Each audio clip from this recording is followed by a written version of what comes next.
দয়াল নবী ডাক দেয়া কয়, ভাই রে, আমি তোমার আঘাতের প্রতিবাদ করতে আসি নাই। তুমি যে আমাকে আঘাত করেছ, আমি তোমার বাড়িতে খবর নিতে আসলাম। আমার গালে আঘাত কইরা তোমার হাতের মধ্যে কোনো ব্যথা লাগছে দি। আল্লাহু আকবার। পবিত্র কোরআনের মাঝে বলে দিলেন আল্লাহ পাকে, রহমাতাল লিল আলামিন নূর নবীজির এজাজত, কুল কায়নাতেরই মাঝে মুদের নবী রহমত, শ্রেষ্ঠ নিয়ামতের মাঝে শ্রেষ্ঠ নবী মুহাম্মদ, শ্রেষ্ঠ নিয়ামতের মাঝে শ্রেষ্ঠ নবী মুহাম্মদ, কুল কায়নাতেরই মাঝে মুদের নবী রহমত, কুল কায়নাতেরই মাঝে মুদের নবী রহমত। কথা বলেন ঠিক কিনা? আমরা এমন নবীর উম্মত, উনি ইহকালের জন্য রহমত, পরকালের জন্য রহমত। এই জন্য বন্ধুরা আমার, বাবাজিরা, ওই নবী ইচ্ছে করে আসেন নাই, আল্লাহ তাআলা দয়া করে মায়া করে পৃথিবীতে রাসূলকে পাঠাইয়া ওই নবীকে আল্লাহ উপাধি দিয়েছেন রাহমাতাল লিল আলামিন। একটু চিন্তা করে দেখেন, আমার আল্লাহর উপাধি হলো রাব্বুল আলামিন, নবীজির উপাধি হলো রাহমাতাল লিল আলামিন। বন্ধুরে বন্ধু, রাব্বুল আলামিন আমার আল্লাহর উপাধি, রাহমাতাল লিল আমার নবীর উপাধি। এখন প্র্যাকটিক্যালে যান, রাব্বুল আলামিন লিখতে আরবি যতটা অক্ষর লাগে, রাহমাতাল লিল আলামিন লিখতে আরবি ততটা অক্ষর লাগে। মক্কাতুল মুকাররমা লিখতে আরবি যতটা অক্ষর লাগে, মদিনাতুল মুনাওয়ারা লিখতে আরবি ততটা অক্ষর লাগে। তাইলে নামের সাথে নাম মিলে আপন হাবিবরে ইজ্জত দিছেন কে? জোরে বলেন কে? এই জন্য শায়ের বলেন, রসুল আমরা তোমায় না চিনিলে তোমার কে আসে যায়, মোরা তোমায় না চিনিলে তোমার কে আসে যায়। দোনো জাহান নবীজির নূরি কদমে ঝুকায়, দোনো জাহান নবীজির নূরে কদমে ঝুকায়। কথা বলেন ঠিক কিনা? যুবক বন্ধুরা আমার, বাবাজিরা, দুনিয়ার মোল্লা মুন্সিরা নবীর ইজ্জত দিলেই কি না দিলেই কি, আমার আল্লাহ তাআলা বলতেছেন ওয়ারাফা'না লাকা যিকরাক, হাবিব আপনার ইজ্জত আপনার প্রশংসা আমি আল্লাহ বাড়াইয়া দিছি। দুনিয়ার কোন মোল্লা মুন্সি বাড়াইবার সাধ্য নাই, কমাইবার সাধ্য নাই। নসুলের ইজ্জত বাড়িয়ে দিয়েছেন কে? আল্লাহ। জোরে বলেন কে? আল্লাহ দিয়েছেন নবীকে সম্মান, তোমার হিংসাই হবে কি? আল্লাহ দিয়েছেন নবীকে সম্মান, ঠিক কিনা কম? যুবক বন্ধুরা আমার, বাবাজিরা, আজকের মাহফিল ঈদে মিলাদুন নবীর মাহফিল। এই জন্য কথাগুলা বলতেছি বাজান, রসুল ইচ্ছে করে আসেন নাই, আল্লাহ তাআলা দয়া করে মায়া করে পূর্ববর্তী নবীগণের সবার অ্যাপ্লিকেশনের কারণে আমার আল্লাহ মায়ার নবীকে পৃথিবীতে পাঠিয়েছেন। এখন আপনারা বলুন, ওই নবী দুনিয়াতে আসাতে লাভ হয়েছে না লস হয়েছে? বাইতুল্লাহর পবিত্রতা হয়েছে, গোটা জাহান আলোকিত হয়েছে, কিয়ামত পর্যন্ত নবীর নূরের আলোয় আলোকিত থাকবে।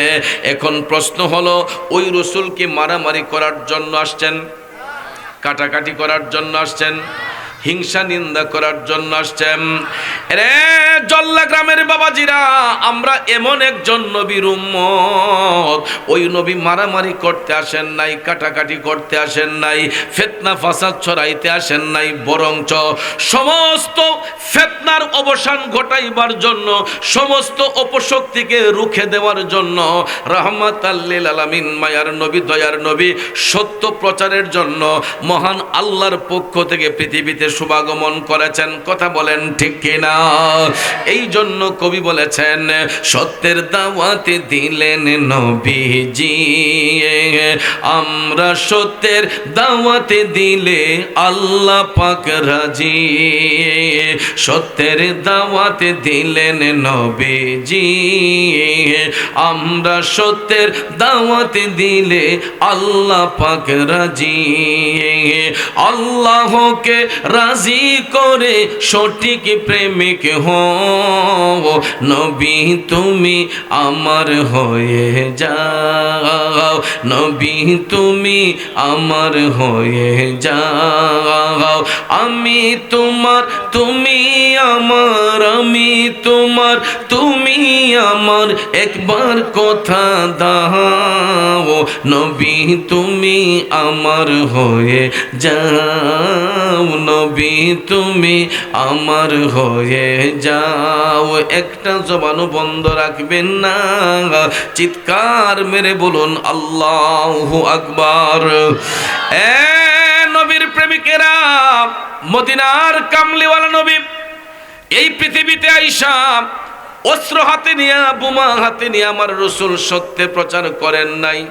মধুমাখা জবান মুবারক দিয়া আমার নবী যখন সত্যের দাওয়াত দিতেন, অনেক কাফির মুশরিকদের অন্তরটা মোমের মতো নরম হয়ে যাইত।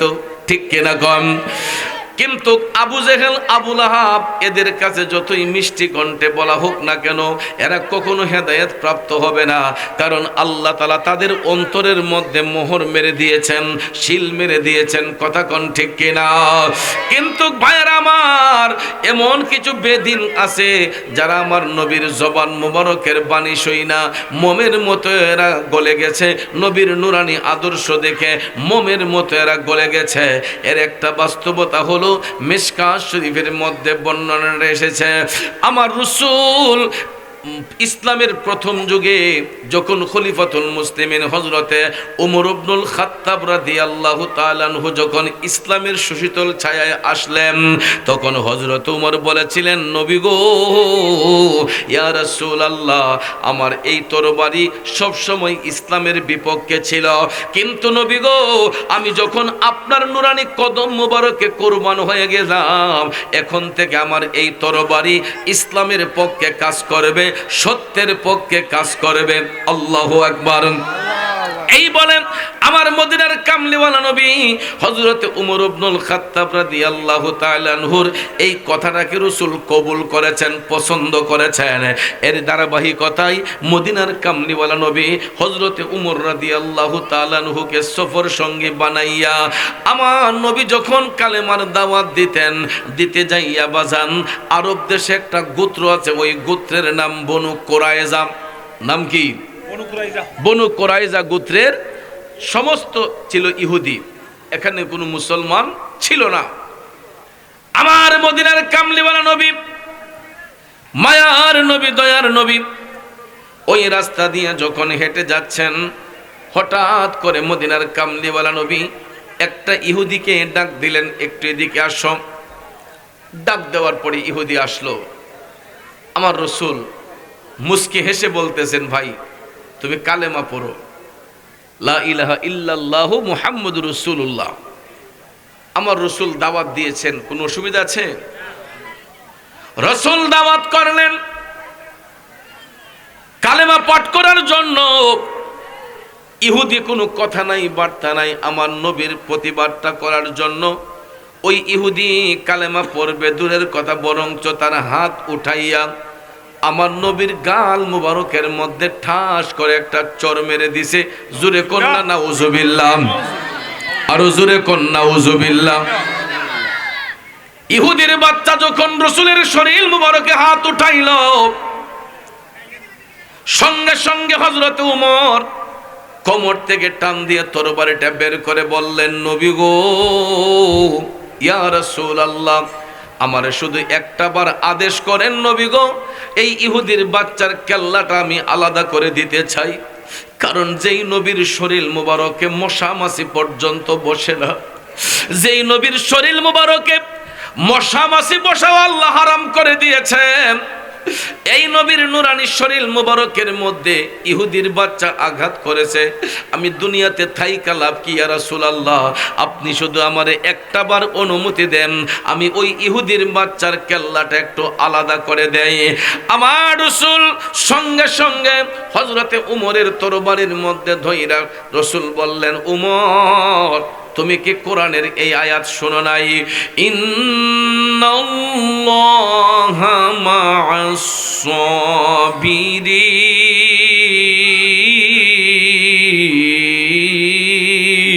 আল্লাহু আকবার। আমার নবী ডাক দিয়ে বললেন, উমর তুমি কি কোরআনের এই আয়াত শোনো নাই? আল্লাহ তাআলা সবরকারীর অন্তর্ভুক্ত, আমার আল্লাহ সবরকারীর অন্তর্ভুক্ত। এই জন্য দয়াল নবী হযরত উমরের হাত থেকে তরবারিটা রাসূল কাইরা নিয়ে বললেন, যাও উমর তুমি হুজরাতে চলে যাও, তোমার বাড়িতে চলে যাও। ইহুদির পিঠের মধ্যে হাত বোলাই আমার রাসূল বললেন, যাও তুমিও তোমার বাড়িতে চলে যাও।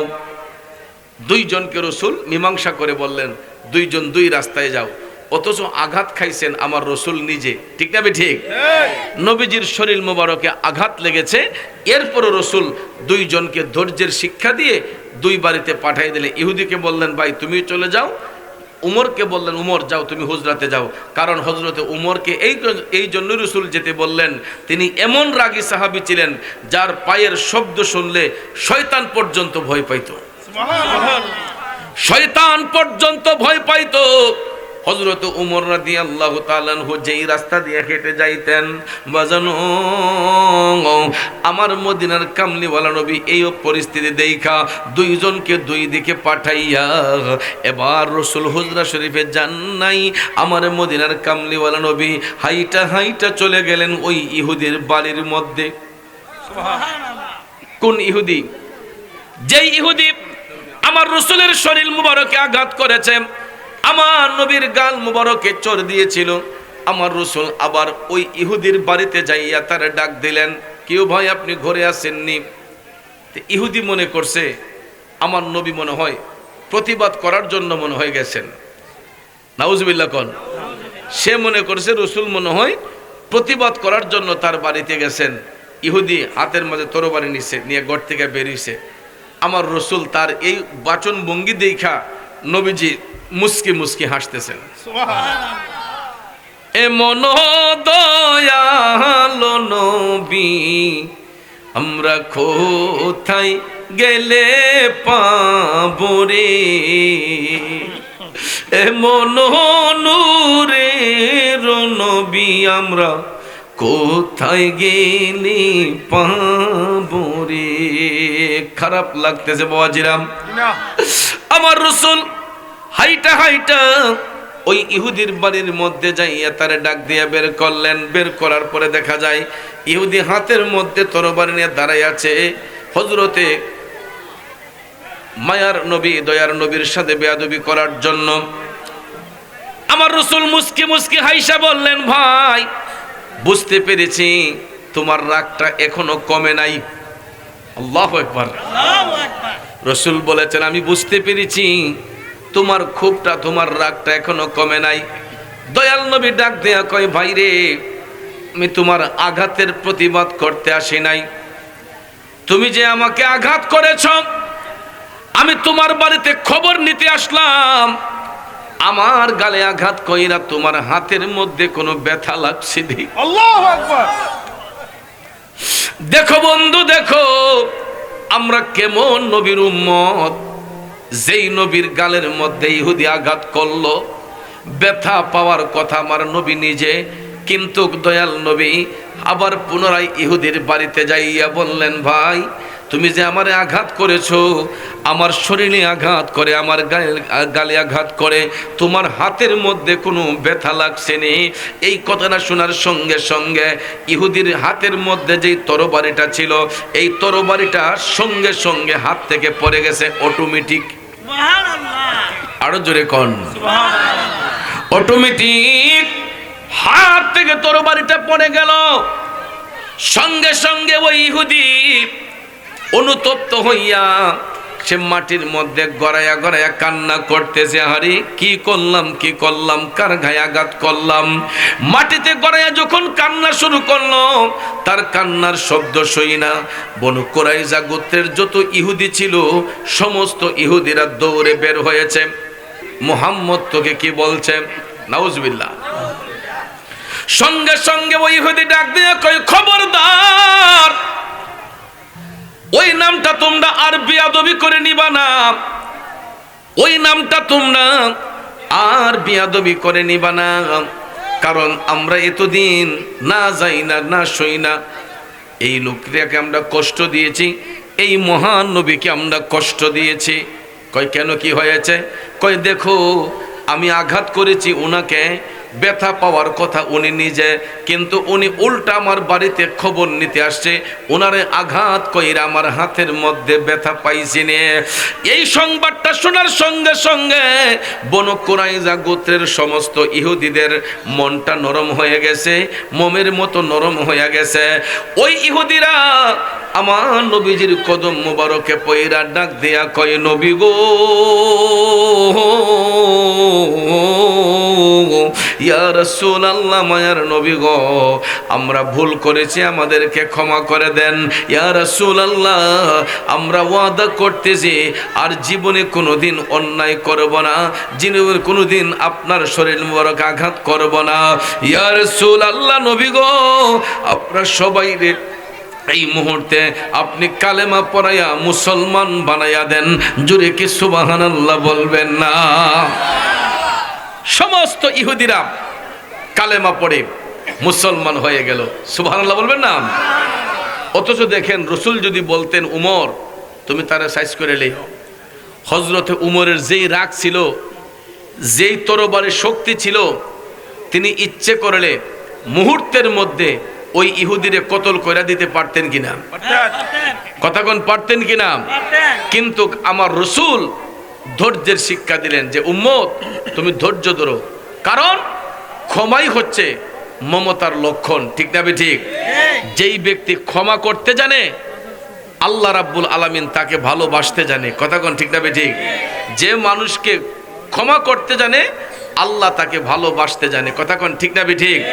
এই জন্য ভাইয়ের আমার, বর্তমান যে সিচুয়েশন, আমরা দেখা যায় প্রতিহিংসার জের ধরে এক ভাই আরেক ভাইয়ের আঘাত করি, এক ভাই আরেক ভাইয়ের হক নষ্ট করি, এক ভাই আরেক ভাইকে ছিন্ন ছাড়া করে দিতে চাই, বিট ছাড়া করে দিতে চাই।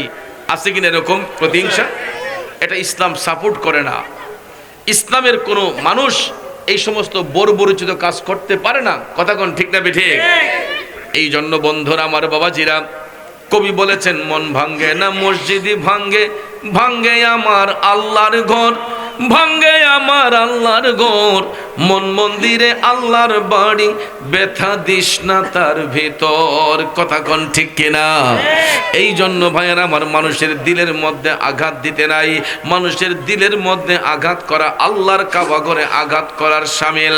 বন্ধুরে, এই জন্য আমার দয়াল নবীর শিক্ষাটা দেখেন, রসুল নিজে আঘাত খাইলেন, কিন্তু ইহুদিকে বললেন, আমি তোমার প্রতিবাদ করতে আসি নাই, জানতে এসেছি তুমি আমার আঘাত কইরা তোমার হাতে ব্যথা লাগছেনি।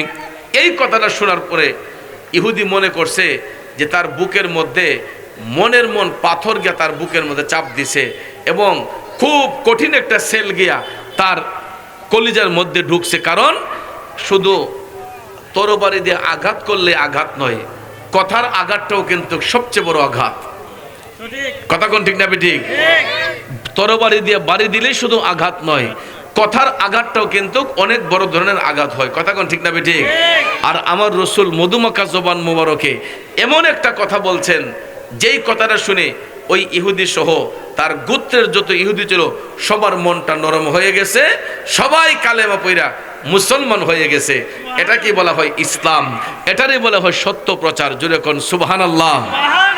কিন্তু মায়ের আমার, বন্ধুর আমার, বর্তমান সমাজের মধ্যে আমরা দেখতে পাই শুধু আমাদের মধ্যে মারামারি, কাটাকাটি, প্রতিহিংসা। প্রতিদিন প্রতিনিয়ত খবর পাই, আজকে এখানে অমুকরে মেরে ফেলছে, তমুকরে মেরে ফেলছে, এখানে এই ব্যক্তি গুম হয়ে গেছে, এই ব্যক্তি এই হয়েছে। যুবক বন্ধু, এটা আমার নবীর শিক্ষা নয়। নবীর শিক্ষা হলো মানুষ যদি কেউ ভুলও করে তাকে ক্ষমা করে দেওয়া। ঠিক না ঠিক? আমার রসুল বলেছেন দুনিয়ার জমিনে কেউ যদি কারো দোষ ঢাইকা রাখে, হাসরের ময়দানে আল্লাহ রাব্বুল আলামিন তার হাজার হাজার অপরাধকে ঢেকে রাখবেন। দুনিয়াতে একটা দোষ ঢেকে রাখার কারণে হাসরের মাঠে ৭০টা অপরাধ আল্লাহ রাব্বুল আলামিন ঢেকে রাখবেন রহমতের চাদর দিয়া। কারণ আল হায়া ও নিসফুল ইমান, লজ্জা শরম ইমানের অঙ্গ। কথা কোন ঠিক না ঠিক? এই জন্য ভরা মজলিসে কাউকে লজ্জা দিতে নাই, শরম দিতে নাই। কারণ অনেক সময় দেখবেন আমরা অনেক লোক সমাগমে ভরা মজলিসে কিছু কিছু মানুষকে আমরা শরম দেই, লজ্জা দেই, আছে না? এই জন্য ভাইয়ার আমার, এটা ইসলাম সাপোর্ট করে না। ইসলাম এটা সাপোর্ট করে না। মানুষ মানুষের জন্য, আমার দয়াল নবীর শিক্ষা হলো মানুষ মানুষের জন্য উদার হতে হবে। আর মানুষ যখন মানুষের কল্যাণে দাবিত হবে তখন আস্তে আস্তে সমাজ থেকে অন্যায় অত্যাচার দূর হয়ে যাবে, সমাজ থেকে ফিতনা ফাসাদ দূর হয়ে যাবে। এই সমাজটাকে আল্লাহ রহমতের চাদর দিয়ে বেষ্টন করে নেবেন। কথা কোন ঠিক না ঠিক?